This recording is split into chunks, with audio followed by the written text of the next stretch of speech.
Well, the buzz out there on the Scott Peterson case conviction is that now there is new evidence that could give Peterson a new trial. Will it? Well, we're going to talk about that and a whole lot more on today's episode. I'm Charlie, and this is Charlie Investigates. The views and opinions expressed in this presentation are solely those of the individuals participating and do not represent those of city, county, state, or federal law enforcement agencies, nor sponsors and platforms of this presentation. The Charlie Crimebuster name and all forms and abbreviations are property of its owner, and its use does not imply endorsement of or opposition to any specific organization, product, or service. All individuals described or mentioned in the presentation should be considered innocent unless or until found guilty in a court of law. This presentation contains adult subject matter. Listener and viewer discretion is advised. Well, welcome to today's episode. On this podcast, we take an investigator's approach to our topics. We do not do well with speculation. Rumors are produced just for clicks.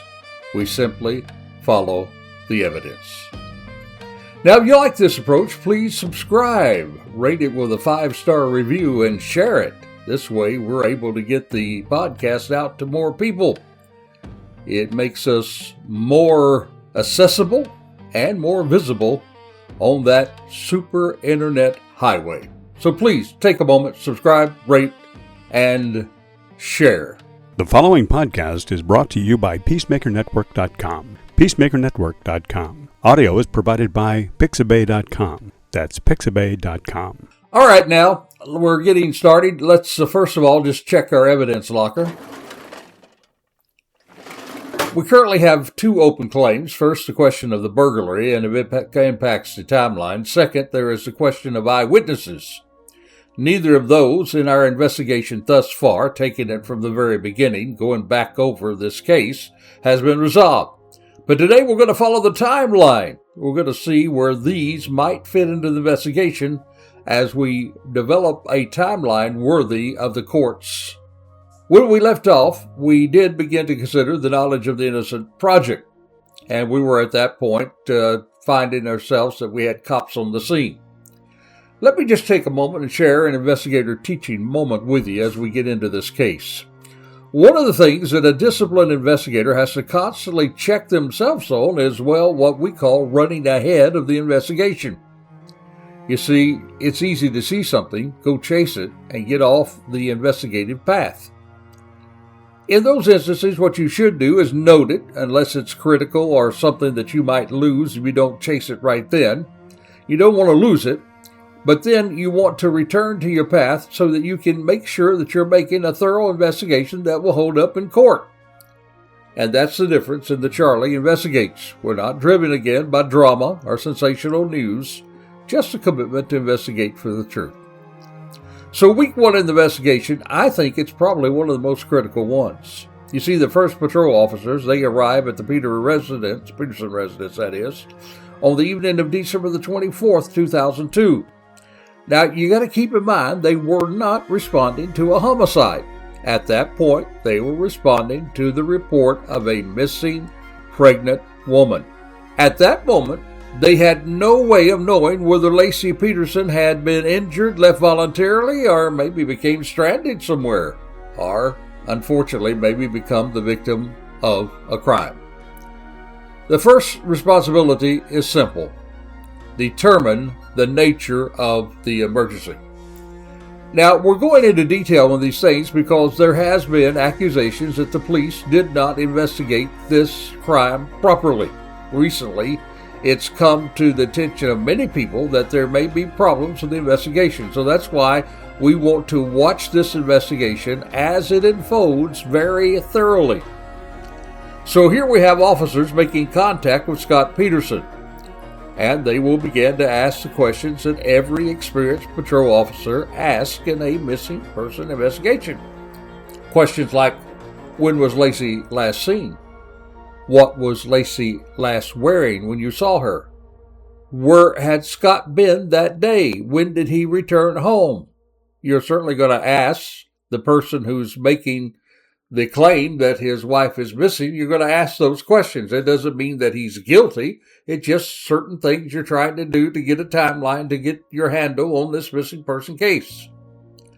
They're going to ask, what efforts have you already made to find her?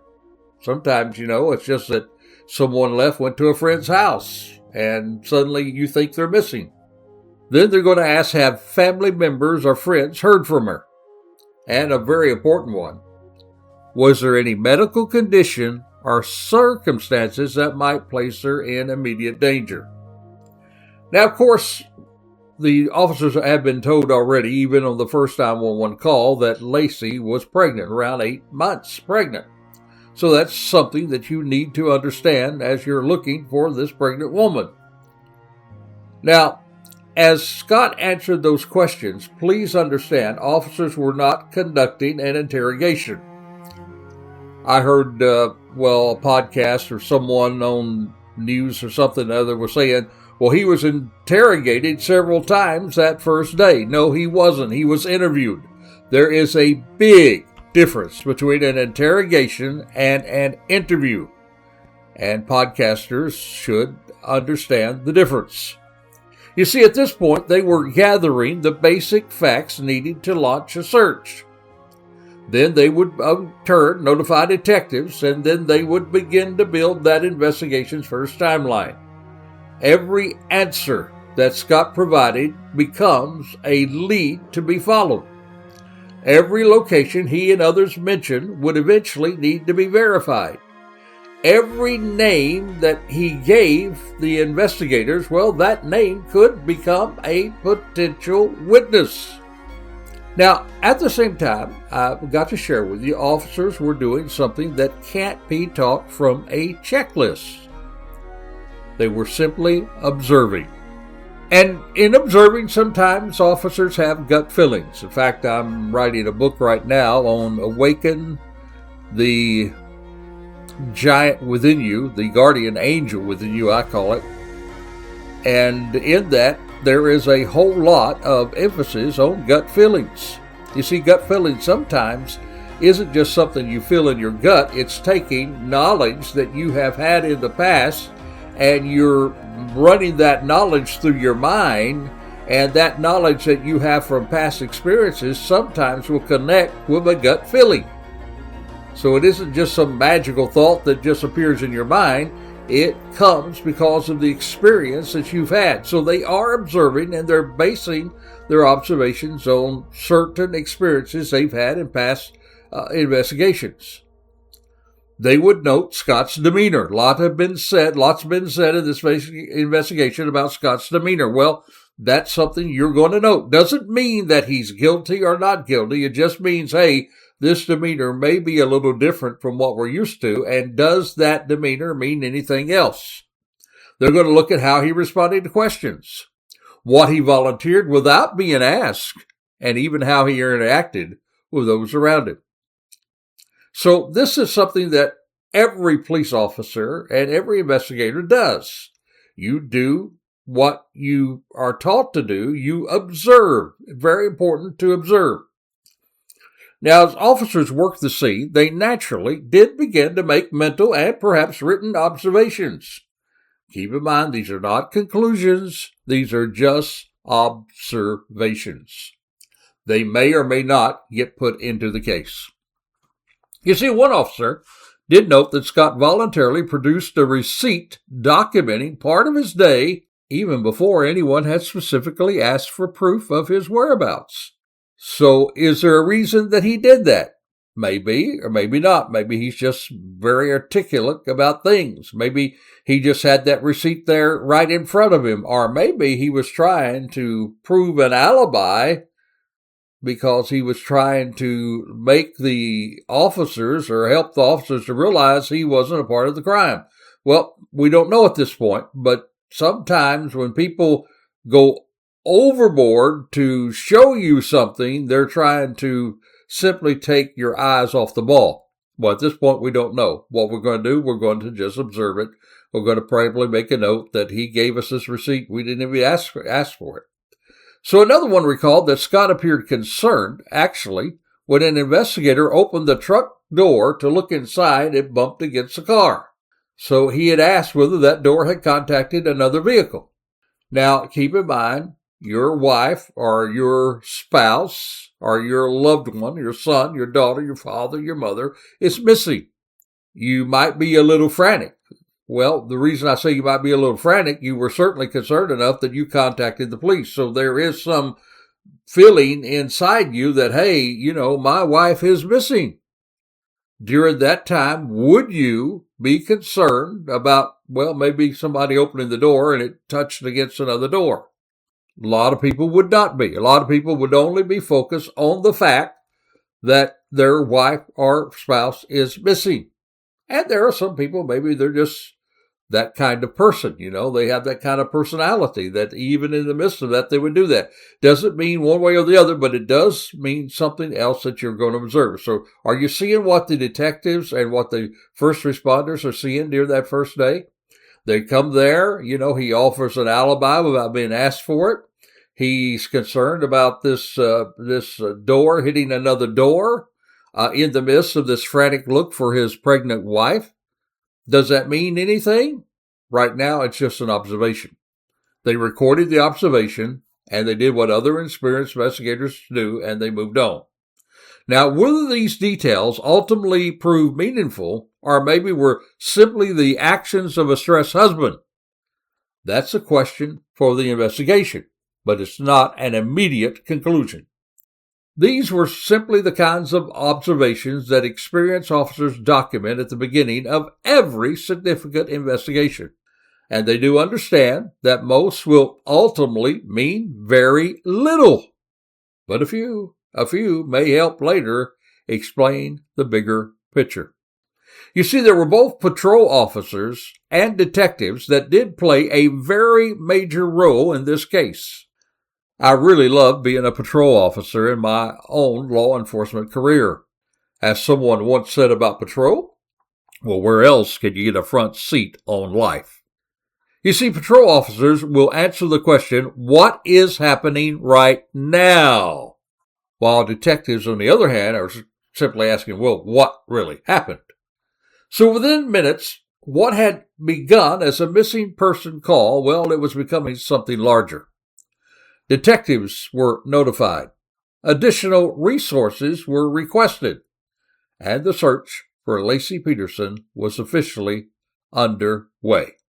With those initial observations documented, detectives now are going to turn to the one person who can provide the most complete account of Lacey's final known day. Who is that one person?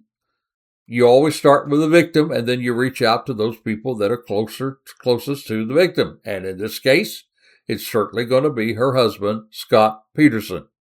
Doesn't mean you're targeting him. You would do this in any missing person's case.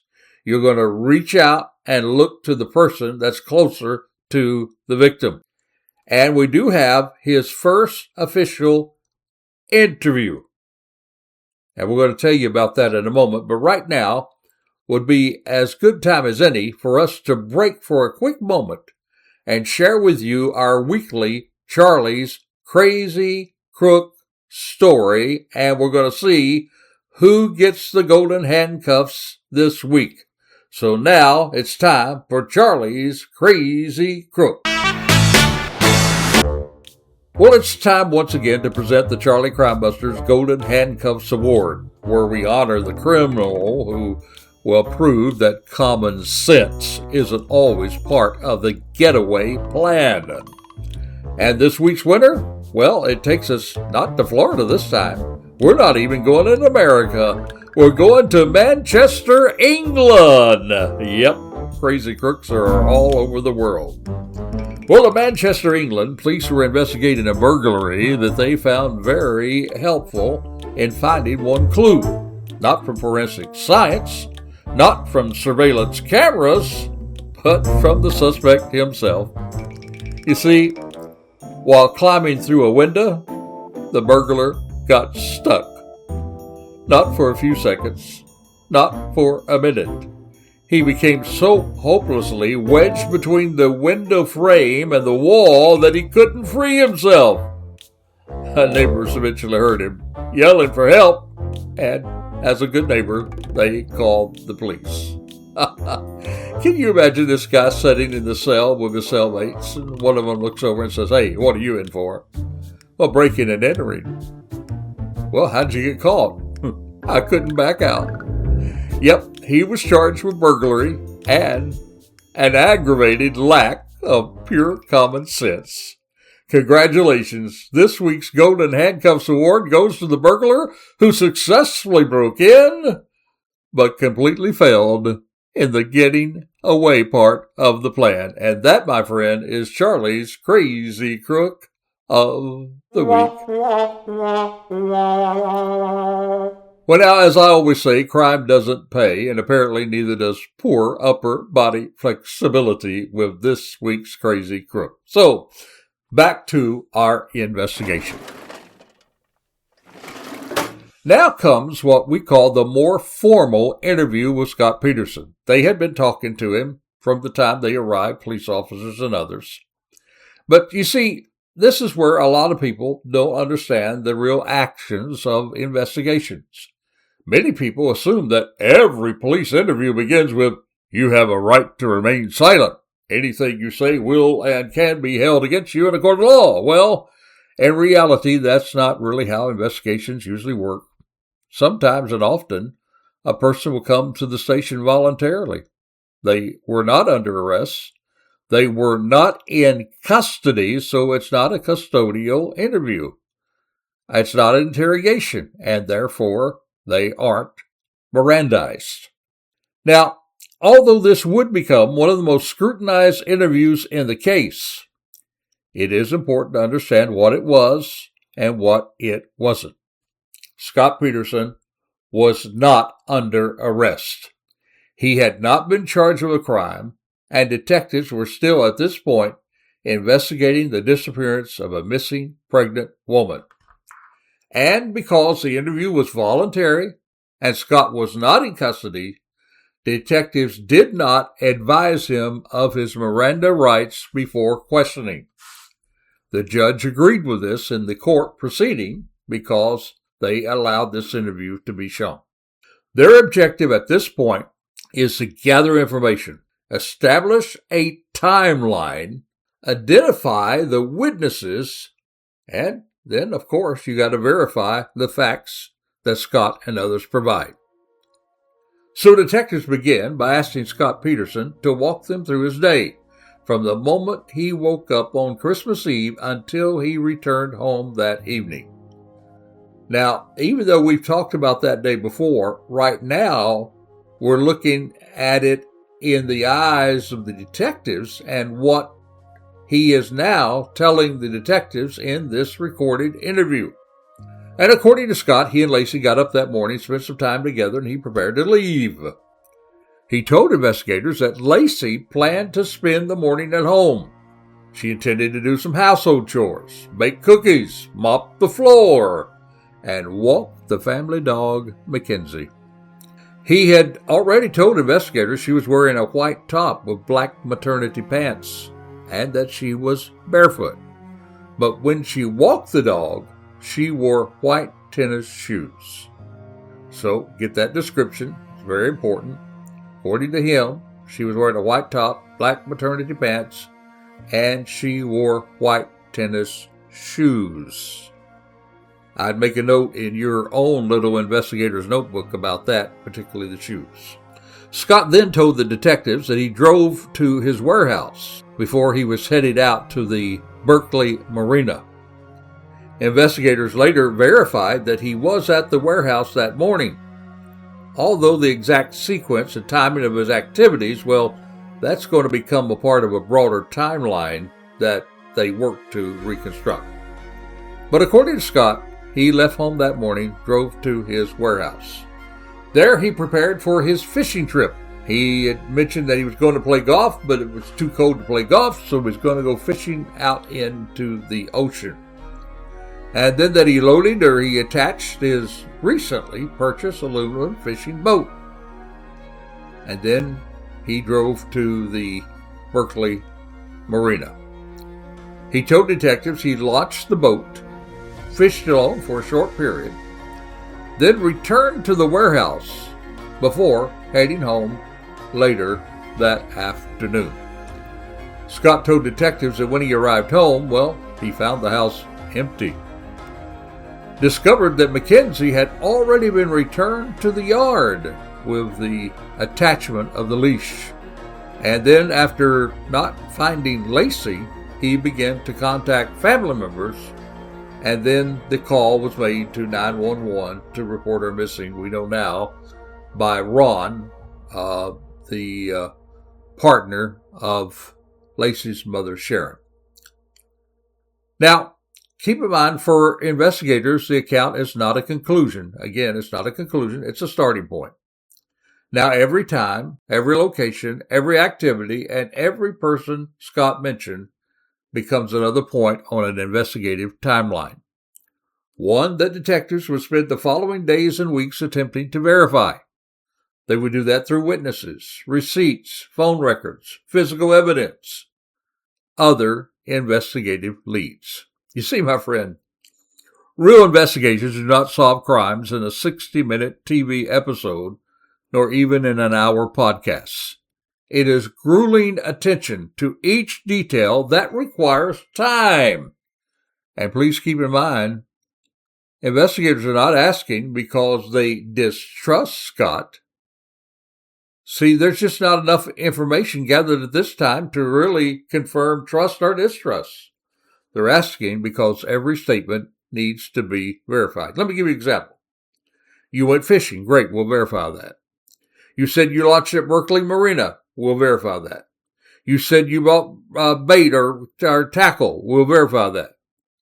All of this is going to be verified. As the detectives continued interviewing Scott Peterson, they are shifting now from what happened to who might independently confirm what happened.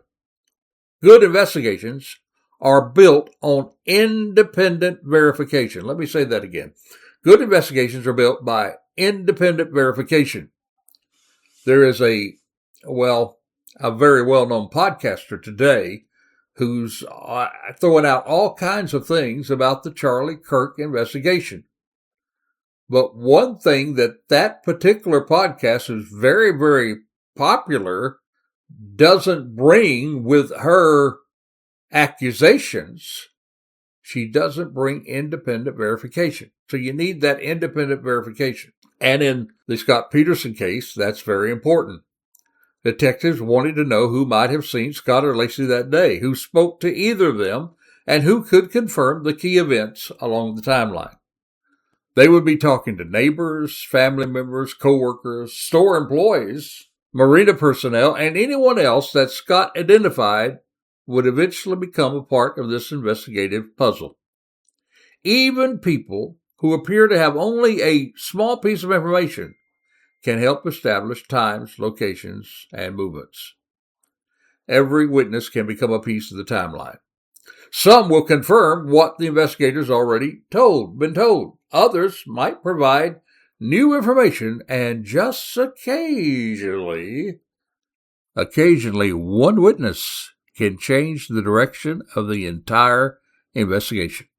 But now on Christmas Eve, detectives didn't know what category any of these witnesses were to fall in.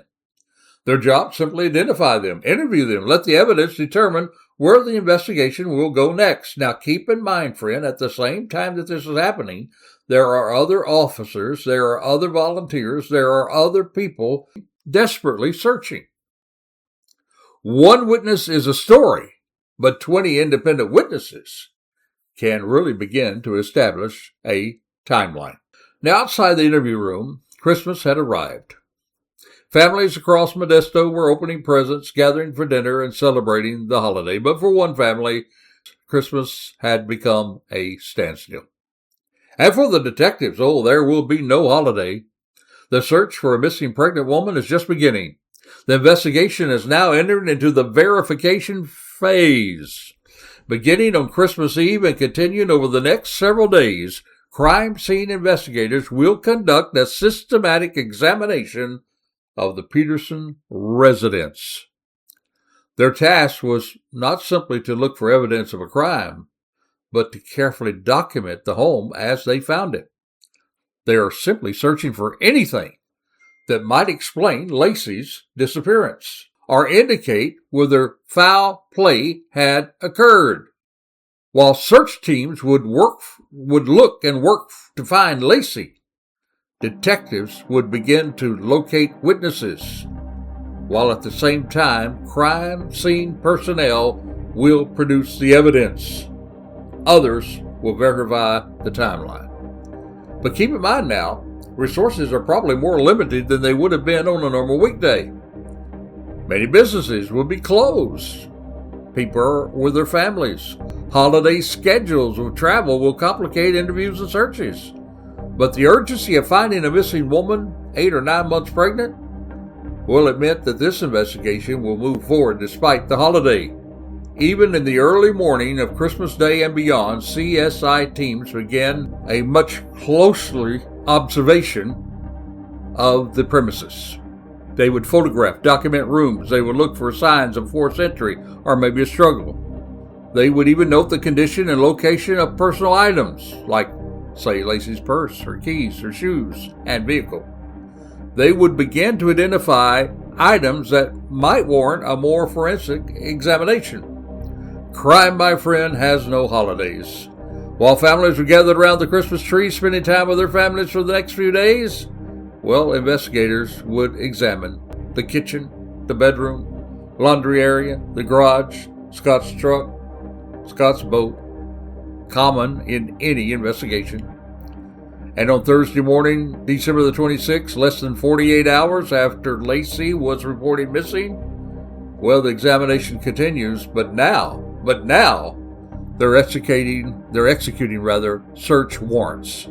And that will expand the scope of the investigation.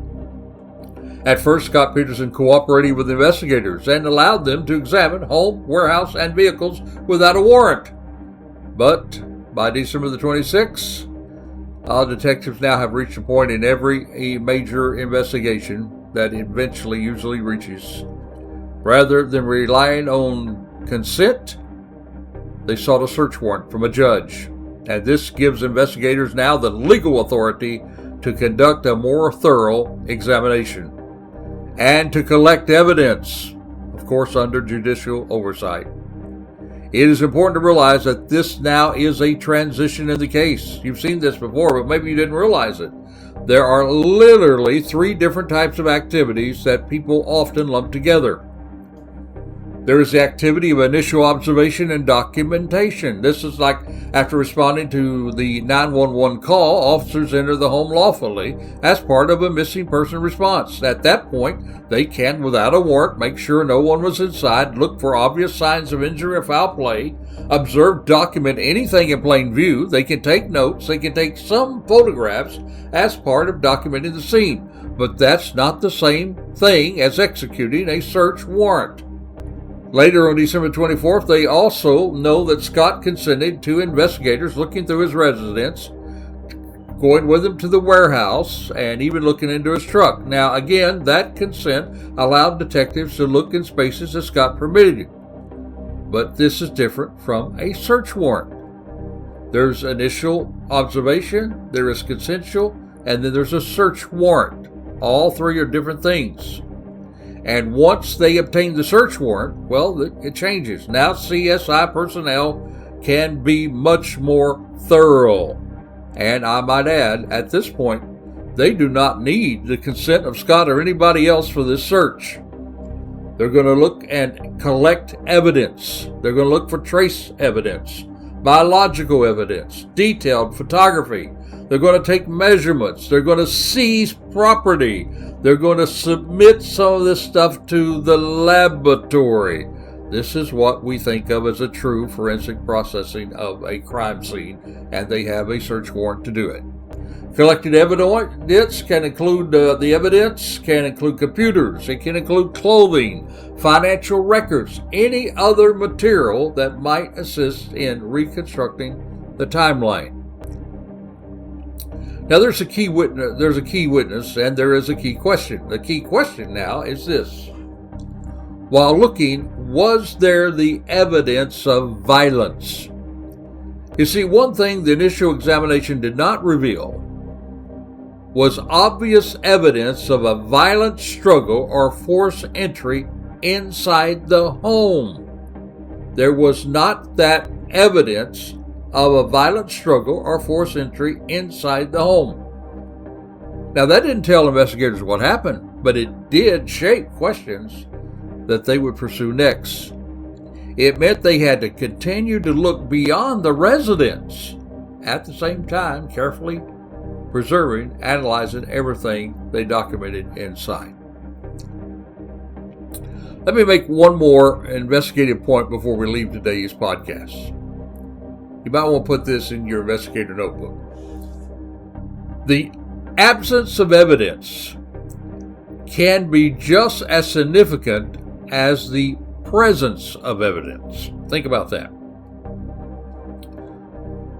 Another way it's phrased is absence of evidence can lead to evidence of absence. Did you hear that? Absence of evidence can lead to evidence of absence. A good example of this is Brian Kohlberger. During the time of the killing of the Idaho college students, you can trace him as he leaves his home that night, his apartment, and he's driving over to where the college students live, and as he gets on toward that direction, he turns his phone off for the entire time of the crime. Even though they can, by camera, track his car for the moments that he was there and conducted the crime, and they did that, and then they found that after he was arriving toward his home, more toward the other area, and he went the long way around, then he turned back on his phone. So he was trying to hide the digital footprint of his cell phone from the time that he was doing the crime. There would be no digital evidence from the cell phone at the time of the crime. So there was the absence of evidence. But the very absence of evidence actually leads to the evidence of absence. Does that make sense? I hope it does. The investigators are concluding there is no sign of a struggle or a forced entry into the residence. So you would not expect to find in the home, if there's no evidence, there's not going to be anything to show you there, not a large amount of blood or anything like that. And of course, there's going to be DNA there of both her and Lacey and Scott because they live there, right? So that's something to keep in mind, the absence. Well, we're getting into this investigation. Next week, we're going to look at something very, very important, and it's going to take us back to the Los Angeles Innocent Project. They did mention as one of their claims that witnesses saw Lacey Peterson walking the dog after Scott had left. That's what some witnesses were claiming. That's a very, very important observation. We're going to investigate that next week. So make sure you set everything up that you can be a part of this investigation, as investigators are looking desperately for Lacey Peterson, and they're also looking at any possible foul play. More about that next week.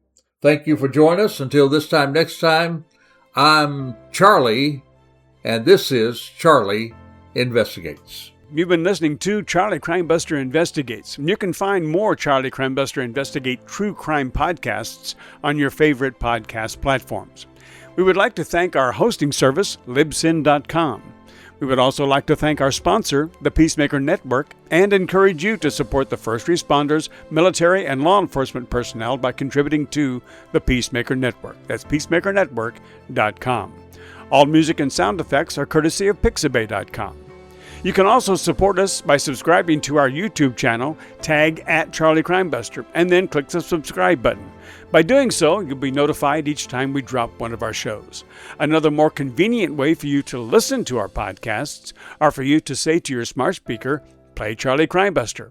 If you have comments or suggestions, we would love to hear from you, so please send them to charliecrimebuster@gmail.com. That's charliecrimebuster@gmail.com. Or you can call or text us 407-917-2211. That's 407-917-2211. On behalf of Charlie Crimebuster and Donnie Cantwell, I'm James Buckland. Thank you for listening, and we hope that you will join us again for another exciting crime episode with Charlie Crimebuster Investigates.